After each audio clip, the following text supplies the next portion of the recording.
What is going on, guys? Welcome back to another BSC video.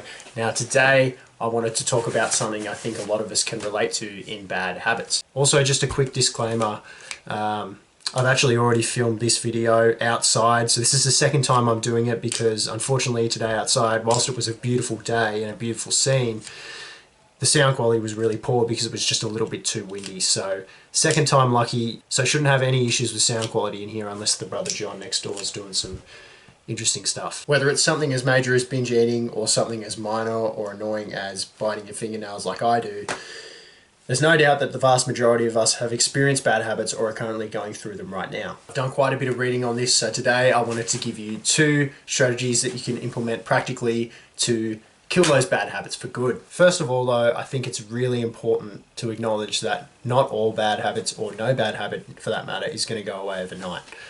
Many of them are acquired over time, and naturally, the more that you engage with them throughout the lifespan, the harder they are to shake off. So don't think that the road will be an easy one. There will be a lot of temptations to slip back into these habits. It's just important to start small and don't be ashamed if you slip back into these habits. Just learn from them, understand it's all part of the process, and the only way is up if you are willing to stick to it. Particularly in that first week or so where it would be really easy to say, oh, that's okay, I'll just start implementing my good habits and removing my bad habits next week.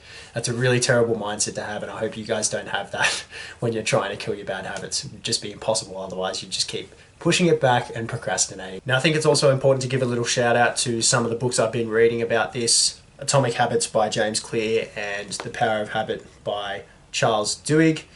Both fantastic reads. They really tell you a lot about how habits actually originate, the different types of habits people can have, and also the positive changes that you can make to remove bad habits and start implementing good ones into your life long term. You should be able to find these in any good bookstore, but just in case you can't, I'll link them both in the description. Both fantastic reads, so make sure you get around those. So with this first strategy, the small sacrifices reap big rewards, I want you to think about times where you've slipped back into your bad habits. You know, maybe you've missed a couple of gym sessions, you've had a couple of days where you eat poorly, or you don't allow enough time for sleep.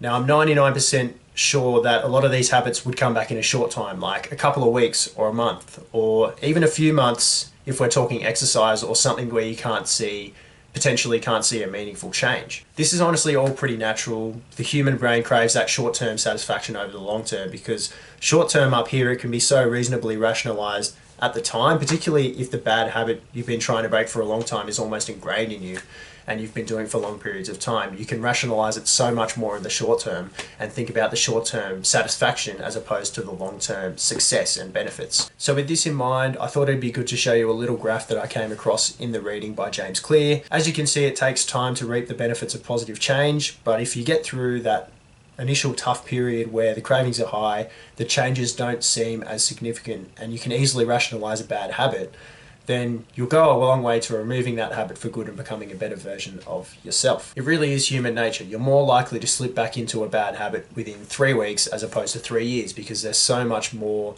to lose when you slip back into it 3 years down the line as opposed to 3 weeks down the line. It's more easily rationalized. Now, another good strategy here is to make your good habits as easy and accessible as possible and your bad habits as difficult and inaccessible as possible. So for example, say you have a bad habit of tapping the snooze button time and time again before you wake up, which results in you feeling lethargic throughout the day.